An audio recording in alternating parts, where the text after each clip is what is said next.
अस्सलाम वालेकुम नाजरीन, मेरा नाम राशिद अली है। आइए देखते पहले वीडियो को अंत तक लाजमी देखना। स्टार्ट करते हैं पहले वीडियो। सिर्फ 2 साल हुकूमत करने के बाद पहले खलीफा हजरत अबू बकर रज़ियल्लाहु ताला अन्हु इस दुनिया से चले गए, लेकिन वफात से पहले ही उन्होंने सबको क्लियरली बता दिया था कि उनके बाद मुसलमानों का दूसरा खलीफा कौन होगा, उमर बिन खत्ताब। इस्लाम आज दुनिया का फास्टेस्ट ग्रोइंग रिलीजन है, जिसे ऑलमोस्ट 200 करोड़ 2 बिलियन लोग फॉलो करते हैं, और दुनिया में ऐसा कोई सेकंड नहीं गुजरता जिसमें दुनिया के किसी कोने में आजान ना दी जा रही हो। इस सब में हजरत उमर रज़ियल्लाहु ताला अन्हु ने बहुत बड़ा रोल प्ले किया, जिन्होंने सिर्फ कुछ ही सालों में मुसलमानों की इतनी बड़ी एम्पायर बनाई जो उनसे पहले दुनिया में किसी के पास भी नहीं, अलेक्जेंडर द ग्रेट और इवन मिस्र के फिरौन के पास भी नहीं। लेकिन ये सब आखिर उन्होंने किया कैसे? हजरत उमर की पर्सनैलिटी को समझने के लिए उस जमाने के मक्का शहर को समझना लाजमी है, क्योंकि मक्का में पिछले कई सदियों से एक ही कबीले कुरैश का कंट्रोल था, और आहिस्ता आहिस्ता कुरैश का ये कबीला इतना बढ़ चुका था कि कुरैश खुद भी बहुत सारे कबीलों में डिवाइड हो चुका था, और इन कबीलों के दरमियान अब मक्का में पीस बरकरार रखने के लिए हर कबीले को अलग अलग जिम्मेदारियां दी गई थी। कुरैश के 3 सबसे ताकतवर कबीले थे, जिसमें रसूलुल्लाह सल्लल्लाहु अलैहि वसल्लम के कबीले बनु हाशिम के पास कुरैश की रिलीजियस पावर थी, क्योंकि मक्का काबा की वजह से अरब के रिलीजन का सेंटर था, और बनु हाशिम के लीडर्स थे अब्दुल मुत्तलिब और उनके बाद अबू तालिब। कुरैश का दूसरा ताकतवर कबीला था बनु उमैया। ये कबीला कुरैश में सिर्फ और सिर्फ एक चीज की वजह से मशहूर था, पैसा। इसीलिए मक्का की सारी इकोनॉमी यही फैमिली बनु उमैया कंट्रोल करते, और इस कबीले का लीडर था अबू सुफियान। एंड लास्टली कुरैश का तीसरा पावरफुल कबीला बनु मखजूम था, जो मक्का में वॉरियर्स की फैमिली थी। इसीलिए मक्का में हर वॉर जंग की प्लानिंग यही फैमिली किया करती थी, और सबसे ज्यादा हथियार भी इसी फैमिली के पास होते थे। और बनु मखजूम का लीडर सबसे पावरफुल लीडर्स में से होता था, जिनमें से एक को अबू जहल के नाम से जाना जाता है। लेकिन हजरत उमर रज़ियल्लाहु ताला अन्हु का ताल्लुक इन तीनों कबीलों में से एक के साथ भी नहीं था। उनका ताल्लुक कुरैश के एक दूसरे कबीले बनु अदी से था, जो कुरैश के एम्बेसडर्स का कबीला था। मतलब कुरैश का तर्जुमान, स्पोक्स पर्सन ज्यादातर इसी कबीले से होता था, और जब भी कुरैश के आपस में कभी लड़ाइयाँ होती, उन लड़ाइयों को भी यही कबीला हल किया करता, और इनका लीडर था खत्ताब, हजरत उमर रज़ियल्लाहु ताला अन्हु के वालिद। इसीलिए हजरत उमर की पर्सनैलिटी की ये साइड कि वो किसी भी बड़े मसले को बहुत ही आसानी से बातचीत और डिबेट के साथ हल कर लिया करते थे। उन्हें अपने वालिद के कबीले बनु अदी से मिली। लेकिन हजरत उमर रज़ियल्लाहु ताला अन्हु की पर्सनैलिटी का एक दूसरा एंगल भी था, जो हम सब बार बार सुनते रहते हैं कि वो बहुत ही गुस्से वाले इंसान थे, और बात बात पर दूसरे का सर काटने के लिए तैयार हो जाते थे। हजरत उमर की पर्सनैलिटी का ये ट्रेट उन्हें अपनी वालदा हंतमा बिनते हिशाम से मिला था, जिनका ताल्लुक बनु अदी से नहीं बल्कि बनु मखजूम से था, जो कुरैश के वॉर और जंग को संभाल। इस बनु मखजूम के कबीले के माइंडसेट को समझने के लिए यही काफी है कि इस कबीले से हजरत उमर रज़ियल्लाहु ताला अन्हु के कजन का नाम खालिद बिन वलीद था। मतलब हजरत उमर रज़ियल्लाहु ताला अन्हु लोगों को बातचीत से अच्छी तरह समझाना अपने वालिद से सीखा, और जो लोग बातों से ना समझे उन्हें डंडे और तलवार से समझाना उन्होंने अपने वालदा के खानदान से सीखा। रसूलुल्लाह सल्लल्लाहु अलैहि वसल्लम की जिंदगी के बारे में बहुत सारे बुक्स और बहुत सारे लेक्चर्स हैं, लेकिन उन्हें सुनने और पढ़ने में हमेशा एक बहुत बड़ा मसला होता है कि आखिर इन सारे वाकयात में कौन सा वाकया कब पेश आया था। इसीलिए ज्यादातर लोग कंफ्यूजन में पड़ते, स्पेशली बच्चे। इसी मसले को हल करने के लिए house of books has launched prophet Mohammad series, जिसमें आप सल्लल्लाहु अलैहि वसल्लम की जिंदगी के बारे में ऑथेंटिक सोर्सेज के साथ सारे वाकयात लिखे हैं। And what I like the most about this कि इस सीरीज में सारे वाकयात को छोटे छोटे बुक्स में डिवाइड किया गया, और हर बुक के ऊपर उसका अपना नंबर है, ताकि कोई भी स्पेशली बच्चे अगर इसे पढ़े तो एक सीक्वेंस के साथ आप सल्लल्लाहु अलैहि वसल्लम की जिंदगी को प्रॉपरली समझ सके। House of books profit series, link in the description. दुनिया के सबसे बड़े बादशाह खलीफा बनने के बाद एक दिन हजरत उमर मक्का के उस इलाके से गुजरे जहां वो बचपन में ऊंट चराया करते थे, और फरमाया कि अल्लाह की क्या शान है कि मेरी जिंदगी में एक वक्त ऐसा था कि मैं यहाँ ऊंट चराया करता था, और सिर्फ थोड़ी सी गलती पर मेरा बाप मुझे बहुत मारा करता था, और आज ऐसा दिन है कि मेरे और अल्लाह के दरमियान दुनिया में कोई भी नहीं। मतलब उस वक्त हजरत उमर रज़ियल्लाहु ताला अन्हु दुनिया की सबसे बड़ी एम्पायर के लीडर और दुनिया के सबसे ताकतवर इंसान बन चुके थे। उनसे पावरफुल कोई भी नहीं था सिवाय अल्लाह के। हजरत उमर रज़ियल्लाहु ताला अन्हु मक्का में आप सल्लल्लाहु अलैहि वसल्लम से 12 साल बाद पैदा हुए, और जवानी में बहुत टॉल और मस्कुलर होने की वजह से बहुत जल्द ही मक्का के सबसे ताकतवर रेसलर बन गए। मतलब कहा जाता है कि जब वो किसी ग्रुप में चल रहे होते थे तो ऐसा लगता था कि बाकी सारे जमीन पर चल रहे हैं और वो ऊंट पर बैठे हुए। मतलब आज के जमाने में अगर देखा जाए तो ऑलमोस्ट 6 फुट 6 इंच या 6 फुट 7 इंच की हाइट। फॉर एग्जाम्पल ये है नरेंद्र मोदी, एवरेज हाइट, और इनके पास खड़े ये हैं कतर के अमीर तमीम बिन हमाद। हजरत उमर और बाकी एवरेज लोगों में भी इतना ही हाइट डिफरेंस होता होगा या फिर इससे भी ज्यादा। इस सब के बाद आहिस्ता आहिस्ता हजरत उमर रज़ियल्लाहु तआला अन्हु अपने कबीले बनु आदी की लीडरशिप संभालने लगे और मक्का के बड़े बड़े सरदारों के साथ मीटिंग्स में बैठने लगे और कुछ ही अरसे में कुरैश के सबसे टैलेंटेड एम्बेसडर बन गए। और इसके साथ ही उन्होंने अपना इंपोर्ट एक्सपोर्ट का बिजनेस भी स्टार्ट किया, जिसमें वो मक्का, यमन, सीरिया के बीच हर वक्त ट्रैवल करते रहते थे। और जब फाइनली हजरत उमर रज़ियल्लाहु तआला अन्हु की एज 27 हुई तो मक्का में रसूलुल्लाह सल्लल्लाहु अलैहि वसल्लम ने नबूवत का ऐलान कर दिया और इस्लाम की दावत देना शुरू कर दी। लेकिन हजरत उमर रज़ियल्लाहु तआला अन्हु ने कुरैश का एम्बेसडर और स्पोक्स पर्सन होने की वजह से इस्लाम की पहले सख्त मुखालफत और मुसलमानों के खिलाफ अपने मामू अबू जहल के साथ खड़े हो गए।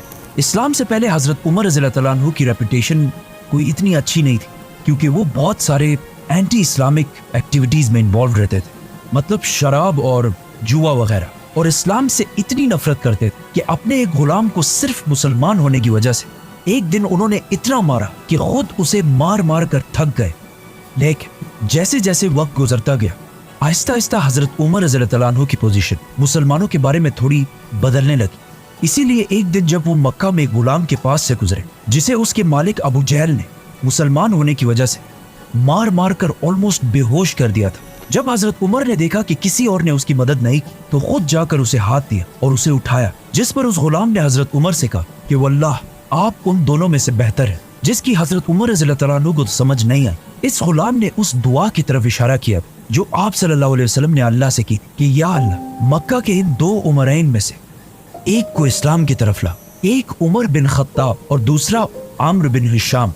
अबू जहल मक्का के कुरैश को मुसलमानों से दूर करने के लिए अबू जहल और अबू सुफियान बार बार मक्का के बड़ों की मीटिंग्स बुलाकर उन्हें यह समझाने की कोशिश करते थे कि मोहम्मद की वजह से हमारा रिलीजन तो खराब हो ही चुका है, लेकिन उसके साथ साथ हमारी इकोनॉमी और इज्जत भी बहुत खराब हो चुकी है। इन सारे मीटिंग्स में बार बार बैठकर एक दिन हजरत उमर रज़ियल्लाहु तआला अन्हु आखिर बहुत तंग आ गए, तो उन्होंने आखिर एक ऐसा फैसला किया जो इससे पहले करने की किसी में भी हिम्मत नहीं थी। रसूलुल्लाह सल्लल्लाहु अलैहि वसल्लम को कत्ल करने का फैसला, और अपनी तलवार लेकर सीधा दार अरकम की तरफ रवाना हुए जो मक्का में मुसलमानों का हेडक्वार्टर था। लेकिन अल्लाह ने हजरत उमर को इस सबसे बड़े गुनाह के दौरान ही पलट दिया। वो ऐसे कि जब हजरत उमर रज़ियल्लाहु तआला अन्हु दार अरकम की तरफ जा रहे थे तो रास्ते में उन्हें अपना बेस्ट फ्रेंड मिला जो इससे कुछ अरसा पहले सीक्रेटली मुसलमान हो चुका था, लेकिन उसने हजरत उमर रज़ियल्लाहु तआला अन्हु को नहीं बताया। उसने हजरत उमर रज़ियल्लाहु तआला अन्हु को रोका और कहा, उमर कहाँ जा रहे हो? जब हजरत उमर ने उसे बताया तो वो आदमी बिल्कुल डर गया। उसने कहा, रसूलुल्लाह सल्लल्लाहु अलैहि वसल्लम के पास जाने से पहले अपने घर की तो खबर लो। जिस पर हजरत उमर रज़ियल्लाहु तआला अन्हु समझ गए और सीधा अपनी बहन के घर की तरफ रवाना हुए। उमर रज़ियल्लाहु तआला अन्हु की बहन पहले ही अपने हस्बैंड सईद बिन जैद की वजह से मुसलमान हो चुकी थी। सईद बिन जैद हजरत उमर के बहनोई होने के साथ साथ उनके चचा के बेटे भी थे, और उनके चचा जैद रसूलुल्लाह सल्लल्लाहु अलैहि वसल्लम की नबूवत से पहले ही मक्का के रिलीजन को छोड़ चुके थे और हमेशा मक्का के रिलीजन के खिलाफ बोलते रहते थे। वो कहते थे कि जब हम सबको पता है कि इब्राहीम अलैहिस्सलाम एक खुदा की इबादत करते थे और उनके दूसरे बेटे इसहाक की औलाद बनी इसराइल भी एक ही खुदा की इबादत करते हैं, तो फिर हमने इस्माइल की औलाद ने इतने सारे खुदा कहाँ से लाए? इसीलिए जब हजरत उमर रज़ियल्लाहु तआला अन्हु के चचा की फैमिली को रसूलुल्लाह सल्लल्लाहु अलैहि वसल्लम के इस्लाम का पता चला तो उन्होंने बहुत तेजी से इस्लाम कबूल कर लिया। हजरत उमर सीधा अंदर गए और जाकर सईद बिन जैद को मारने लगे। उनकी बहन फातिमा ने उन्हें बचाने की कोशिश भी की, लेकिन हजरत उमर ने गुस्से में उन्हें भी मार दिया, जिससे उनका खून बहने लगा। तो हजरत उमर ने जब अपनी बहन का खून देखा तो उनको आखिर तरस आया और कहा, मुझे कुरान दिखाओ कि आखिर इसमें लिखा क्या है। और फिर कुरान पढ़ने के बाद फाइनली वो मुसलमान हो गए। ये सारी स्टोरीज हाउस ऑफ बुक्स की प्रॉफिट मोहम्मद सीरीज में डिटेल से मेंशन है। इस्लाम कबूल करने के बाद वो दोबारा दारे अरकम की तरफ रवाना हुए, लेकिन वहां अब तक किसी को भी पता नहीं था कि हजरत उमर इस्लाम कबूल कर चुके। तो जब उन्होंने हजरत उमर को बाहर तलवार लेकर खड़ा हुआ देखा तो कुछ मुसलमान तो बिल्कुल डर गए, लेकिन हजरत हमजा रज़ियल्लाहु अन्हु ने कहा, जो इससे कुछ ही अरसा पहले मुसलमान हुए, उन्होंने कहा कि उमर को आने दो, अगर उसकी नीयत साफ है तो ठीक है, लेकिन अगर उसकी नीयत सही नहीं है तो मैं उसी की तलवार से उसकी गर्दन उड़ा दूंगा। हजरत उमर अंदर आए तो आप सल्लल्लाहु अलैहि वसल्लम ने उनसे पूछा कि उमर, क्या अब भी वक्त नहीं है कि तुम सच को समझ सको? जिस पर हजरत उमर ने आप सल्लल्लाहु अलैहि वसल्लम और बाकी सारे मुसलमानों के सामने इस्लाम कबूल कर लिया, जिस पर वहां मौजूद सारे मुसलमान जोर जोर से अल्लाह अकबर के नारे लगाने लगे। अकॉर्डिंग टू मैनी सोर्सेस ये नबूवत का 6वां साल था और हजरत उमर की एज 32 या 33 साल थी। और अब हजरत उमर रज़ियल्लाहु अन्हु के साथ मक्का में मुसलमानों की तादाद 50 हो चुकी थी, जिनमें से 40 मर्द और सिर्फ 10 औरतें थी। हजरत उमर रज़ियल्लाहु अन्हु के इस्लाम कबूल करने के बाद मुसलमानों के हालात बिल्कुल बदल गए, क्योंकि इससे पहले जिसने भी इस्लाम कबूल किया वो ज्यादातर बहुत कमजोर लोग, इसीलिए हमेशा छुप कर इस्लाम कबूल करते थे। लेकिन हजरत उमर इस्लाम कबूल करने के बाद सीधा अपने मामू अबू जहल के घर गए और उन्हें बताया कि मैं इस्लाम कबूल कर चुका हूँ, जिस पर अबू जहल ने कहा कि ये हो ही नहीं सकता कि तुम्हारे जैसा आदमी इस्लाम कबूल करने, क्योंकि हजरत उमर की पिछली सारी लाइफ इस्लाम के बहुत ही ऑपोजिट थी। जिसके बाद हजरत उमर सीधा जमील बिन मामूर के पास गए और उन्हें भी अपने मुसलमान होने के बारे में बताया, क्योंकि जमील मक्का का लाउड स्पीकर था और ये ऐसा आदमी था कि इसके पेट में ज्यादा देर तक कोई बात नहीं रहती। तो जब उसे इतनी बड़ी न्यूज का पता चला तो वो सीधा भागा और मक्का की गलियों में ऐलान करने लगा कि उमर ने हमारे दीन को छोड़ दिया। हजरत उमर से पहले मुसलमान मक्का में छुप छुप कर नमाज पढ़ा करते थे, लेकिन हजरत उमर के बाद अब सारे मुसलमान सबके सामने खुलकर नमाज पढ़ने लगे और इवन काबा के अंदर जाकर भी नमाज अदा करने लगे। इस सब के बाद हजरत उमर रज़ियल्लाहु अन्हु ने अपनी सारी जिंदगी आप सल्लल्लाहु अलैहि वसल्लम और इस्लाम के लिए वक्फ कर दी और कुछ अरसे बाद मुसलमानों के साथ मक्का में अपने खानदान और सारी ताकत छोड़कर मदीना की तरफ हिजरत कर गए। मदीना आने के बाद आप सल्लल्लाहु अलैहि वसल्लम ने मक्का के मुहाजिरीन को, जिनके पास ना कोई घर ना कारोबार कुछ भी नहीं था, उनको एक एक अंसार के घर में सेटल किया। हजरत उमर भी एक अंसारी के साथ सेटल हुए और इन दोनों ने अपने टाइम को ऐसे डिवाइड किया कि एक दिन वो सहाबी आप सल्लल्लाहु अलैहि वसल्लम की खिदमत में हाजिर होते और हजरत उमर उनका बिजनेस संभालते, और फिर दूसरे दिन हजरत उमर आप सल्लल्लाहु अलैहि वसल्लम के पास जाते और वो सहाबी बिजनेस को चलाते। हिजरत के सिर्फ 2 साल बाद जंग बदर में हजरत उमर हजरत हमजा की लीडरशिप में जंग में शामिल रहे। जंग जीतने के बाद हजरत उमर की राय ये थी कि हमें कैदी नहीं रखने चाहिए, लेकिन आप सल्लल्लाहु अलैहि वसल्लम और अबू बकर की राय इसके ऑपोजिट थी, जिसके बाद कुरान की एक आयत नाजिल हुई जिसमें क्लियरली हजरत उमर की राय को प्रेफर किया गया। इस डिसीजन और बाकी कुछ डिसीजंस की वजह से हजरत उमर का नाम अल फारूक रखा गया, विच मींस हक को पहचानने वाला, सच का साथ देने वाला। बदर के 1 साल बाद ओहद की जंग और उसके बाद खंदक की जंग में भी हजरत उमर मुसलमानों की फौज में रहे और उसके बाद सुलह हुदैबिया के मौके पर आप सल्लल्लाहु अलैहि वसल्लम ने हजरत उमर को मक्का वालों से डील करने को कहा, लेकिन हजरत उमर ने यह मशवरा दिया कि आप मेरे बजाय हजरत उस्मान को डील करने के लिए भेजें, क्योंकि अब हजरत उमर रज़ियल्लाहु अन्हु के मामू अबू जहल मर चुके और उनके बाद मक्का का नया पावरफुल सरदार अबू सुफियान, जो हजरत उस्मान के कबीले वाला था, जिसे हम इस वीडियो में पूरा एक्सप्लेन कर चुके हैं। जिसके बाद मक्का वालों ने मुसलमानों के सामने एक ऐसी डील रखी जिसे देखकर लग रहा था कि मुसलमान इसे साइन करके बहुत बड़ी गलती करेंगे, लेकिन आप सल्लल्लाहु अलैहि वसल्लम ने सहाबा की राय को छोड़कर इस डील पर मोहर लगा ली, जिस पर कुछ सहाबा बहुत ही कंफ्यूज और नाराज हुए, जिनमें से एक हजरत उमर रज़ियल्लाहु अन्हु भी थे। वो सीधा आप सल्लल्लाहु अलैहि वसल्लम के पास गए और उनसे पूछा कि क्या आप सच्चे नबी नहीं है? तो आप सल्लल्लाहु अलैहि वसल्लम ने कहा बिल्कुल। तो हजरत उमर ने कहा कि क्या हमारे दुश्मन काफिर नहीं है? तो आप सल्लल्लाहु अलैहि वसल्लम ने कहा बिल्कुल। जिस पर हजरत उमर ने कहा तो फिर क्यों हम उनकी हर बात मान रहे हैं, क्यों हम इनके सामने कमजोर बन रहे हैं? जिस पर आप सल्लल्लाहु अलैहि वसल्लम ने कहा कि मैं अल्लाह का रसूल हूं और मैं अल्लाह के हुक्म के खिलाफ कोई काम नहीं करता। इससे हजरत उमर खामोश हो गए। जिसके बाद आइंदा आने वाले कुछ सालों में जब उन्होंने देखा कि बहुत सारे लोग सुलह हुदैबिया की वजह से इस्लाम की तरफ आने लगे, तो उन्हें आप सल्लल्लाहु अलैहि वसल्लम के फैसले की समझ आई और फिर हमेशा अपने इन बातों की वजह से अल्लाह से माफी मांगते रहे। सुलह हुदैबिया के बाद इस्लाम इतने तेजी से फैलने लगा कि हजरत उमर रज़ियल्लाहु अन्हु के कजन खालिद बिन वलीद ने भी इस्लाम कबूल कर लिया। इसके बाद हमेशा हजरत उमर आप सल्लल्लाहु अलैहि वसल्लम के साथ हर डिसीजन और हर जंग में साथ ही रहे और आप सल्लल्लाहु अलैहि वसल्लम ने हजरत उमर की बेटी हजरत हफ्सा से शादी भी की। फिर आखिर मक्का फतह होने के बाद जंग तबूक में हजरत उमर रज़ी अल्लाह तआला अन्हु ने मुसलमानों की फौज को सपोर्ट करने के लिए अपनी सारी वेल्थ का आधा हिस्सा डोनेट किया। ग़ज़वे तबूक के कुछ ही अरसे बाद आप सल्लल्लाहु अलैहि वसल्लम इस दुनिया से चले गए, लेकिन जब ये खबर हजरत उमर तक पहुंची तो वो इतना शॉक हुए कि उन्हें इस पर यकीन ही नहीं आ रहा था। तो वो मस्जिद नबवी में खड़े हुए और अपनी तलवार निकाल कर कहा कि जो भी ये कहेगा कि रसूलुल्लाह सल्लल्लाहु अलैहि वसल्लम फौत हो चुके हैं, मैं उसकी गर्दन उड़ा दूंगा। क्योंकि आप सल्लल्लाहु अलैहि वसल्लम हमेशा कहते थे कि एक दिन मुसलमान रोमन और पर्शियन एम्पायर दोनों को फतह करेंगे। तो अब ये कैसे हो सकता था कि आप सल्लल्लाहु अलैहि वसल्लम ये सब हुए बगैर दुनिया से चले जाएं? लेकिन हजरत उमर को इस बात का पता नहीं था कि अल्लाह एक दिन उन्हीं के हाथों ये दोनों एम्पायर फतह करेगा। जब मस्जिद नबवी के अंदर सारे गम और कंफ्यूजन में थे, तो हजरत अबू बकर रज़ी अल्लाह तआला अन्हु मिंबर पर चढ़े और समझाया कि हमारा मिशन आप सल्लल्लाहु अलैहि वसल्लम की वफात के बाद ख़त्म नहीं हुआ, बल्कि अब असली मिशन शुरू हुआ है। आप सल्लल्लाहु अलैहि वसल्लम की वफात के बाद मदीना के कुछ लोग आप सल्लल्लाहु अलैहि वसल्लम के बाद अपना नया बादशाह चूज करने लगे। तो अचानक हजरत उमर और अबू बकर वहां पहुंचे। उसके बाद जो हुआ हम इस वीडियो में पूरा एक्सप्लेन कर चुके हैं। इन शॉर्ट हजरत उमर रज़ी अल्लाह तआला अन्हु ने जब देखा कि वहाँ हालात आहिस्ता आहिस्ता बिगड़ रहे हैं, तो उन्होंने हालात को कंट्रोल करने के लिए सबसे पहले हजरत अबू बकर के हाथ पर बैत कर ली, जिसके बाद आहिस्ता आहिस्ता बाकी सारों ने भी आकर हजरत उमर के हाथ पर बैत कर ली। और इस तरह हजरत अबू बकर उमर रज़ी अल्लाह तआला अन्हु की वजह से मुसलमानों के पहले खलीफा बने। अबू बकर रज़ी अल्लाह तआला अन्हु के खलीफा बनने के बाद हजरत उमर रज़ी अल्लाह तआला अन्हु मुसलमानों के इस एम्पायर सेकंड इन कमांड थे। मतलब अगर हजरत अबू बकर बादशाह थे तो हजरत उमर उनके वजीर आजम थे, और उन दोनों ने बाकी सहाबा के साथ मिलकर पूरे अरब को दोबारा यूनाइट करने की कोशिश की। आखिर जंग यमामा के बाद अरब तो दोबारा यूनाइट हो गया, लेकिन इस जंग में बहुत सारे हाफिज कुरान शहीद होने की वजह से ये खतरा था कि कहीं कुरान के बारे में मुसलमान आपस में इख्तिलाफ में ना पड़ जाए। इसीलिए सबसे पहले हजरत उमर के जहन में आइडिया आया कि हमें फौरन कुरान को एक बुक की शक्ल में कंपाइल कर लेना चाहिए।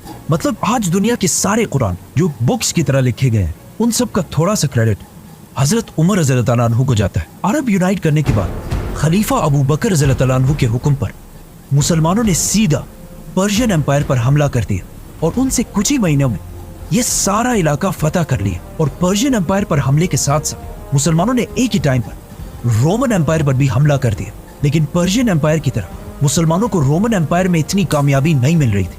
खालिद बिन वलीद रोमन एम्पायर में नहीं बल्कि पर्शियन एम्पायर में थे। इसीलिए हजरत अबू बकर रज़ी अल्लाह तआला अन्हु ने खालिद बिन वलीद की तरफ एक लेटर भेजा कि वो सीधा अपनी आधी फौज लेकर रोमन एम्पायर की तरफ जाए। जैसे ही खालिद बिन वलीद वहां पहुंचे, वो बहुत तेजी से रोमन एम्पायर के सारे इलाके को फतह करने लगे, और आखिर रोमन एम्पायर की मेन सिटी दमिश्क दमेस्कस को हर तरफ से घेर लिया। नाउ मुसलमानों की इस एम्पायर को चलाने में हजरत अबू बकर और हजरत उमर की राय ज्यादातर हमेशा सेम ही होती थी, सिवाय एक मसले के। और ये मसला आगे जाकर बहुत ही कंट्रोवर्शियल मसला बना, और वो मसला ये था कि खालिद बिन वलीद को कैसे हैंडल किया जाए। क्योंकि खालिद बिन वलीद अब तक सारे फैसले खुद ही किया करते थे, और सब कुछ करने के बाद ही मदीना की तरफ लेटर भेजते थे। लेकिन हजरत उमर को अपने कजन खालिद बिन वलीद की ये आदत बिल्कुल भी अच्छी नहीं लगती थी। इसीलिए जब हजरत उमर खलीफा बने, उन्होंने कुछ ही अरसे बाद मुसलमानों के इस सबसे बड़े जनरल को अपने ओहदे से हटा दिए, जिस पर खालिद बिन वलीद उनसे बहुत नाराज हुए। इस कंट्रोवर्शियल मसले को फिर हम नेक्स्ट वीडियो में एक्सप्लेन करेंगे, तो सब्सक्राइब। जैसे ही मुसलमानों की फौज यहाँ तक पहुंची, तो मदीना में मुसलमानों के खलीफा अबू बकर रज़ी अल्लाह तआला अन्हु की तबीयत बिल्कुल खराब हो गई, जिसे देखकर उन्हें पता चल गया कि ये अब उनके दुनिया में आखिरी दिन। इसीलिए उन्होंने सारे बड़े सहाबा को बुलाया और उन्हें कहा कि अब मैं और तुम्हारा खलीफा नहीं रहा, तुम आपस में मशवरा करके जिसे भी चाहो अपना नया खलीफा सेलेक्ट कर दो।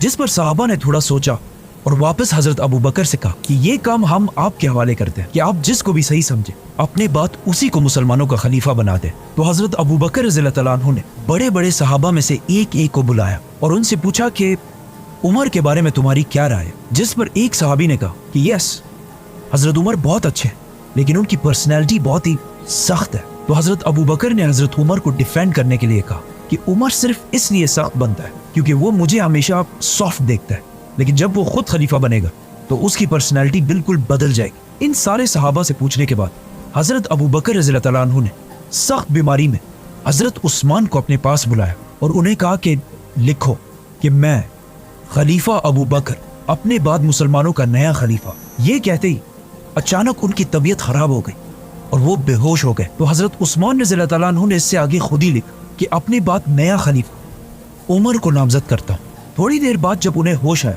तो उन्होंने कहा कि बिल्कुल ठीक किए, और सारे बड़े सहाबा को बुलाकर कहा कि क्या तुम सबको वो कबूल होगा जिसे मैं खलीफा बनाऊंगा। तो वहां सब ने कहा कि यस। जिस पर हजरत अबू बकर रज़ियल्लाहु तआला अन्हु ने कहा कि मैं ना अपने बाद अपने बेटे को खलीफा बनाकर जा रहा हूँ और ना अपने खानदान में से किसी फर्द, बल्कि मैं उसे खलीफा बना रहा हूँ जिसे मैं सबसे बेहतर समझता हूँ, और वो है Umar bin Khattab. Modern democracies के अलावा अगर दुनिया की सारी हिस्ट्री देखी जाए तो ऐसा बहुत कम ही हुआ है कि किसी बादशाह के मरने के बाद उसका बेटा या उसके खानदान में से कोई बादशाह ना बना। नाउ जिस तरह हजरत उमर के इस्लाम कबूल करने के बाद मुसलमानों के हालात मक्का में बिल्कुल बदल गए, उसी तरह अब उनके खलीफा बनने के बाद पूरी दुनिया की तारीख हमेशा के लिए बदलने वाली थी, क्योंकि अगले सिर्फ चंद सालों में हजरत उमर रज़ियल्लाहु तआला अन्हु ने इतनी बड़ी एम्पायर बनाई जो उससे पहले दुनिया में किसी के पास भी नहीं थी। और इस एम्पायर को फतह करने के बाद वहां पर एक ऐसा सिस्टम बनाया कि आज तक 1400 साल बाद भी उन सारे इलाकों पर मुसलमानों की हुकूमत है, सिवाय एक छोटे से इलाके house of books. Link in the description. Subscribe. दोस्तों ये थी आज की हमारी वीडियो, जिसमें आपने देखा बहुत अच्छी आपको वीडियो मिली है और बहुत अच्छी अच्छी इन्फॉर्मेशन मिलेंगी हमारी वीडियो पर। तो ये थी आज की हमारी वीडियो। दोस्तों हमारी वीडियो को लाइक किया कीजिए, हमारे चैनल को सब्सक्राइब कर लें अगर आपने हमारे चैनल को सब्सक्राइब नहीं किया तो दोस्तों ये थी आज की हमारी वीडियो। अपना और अपने पैरों का खास ख्याल रखें। नेक्स्ट वीडियो तक दीजिए हमें इजाज़त। अल्लाह हाफिज़।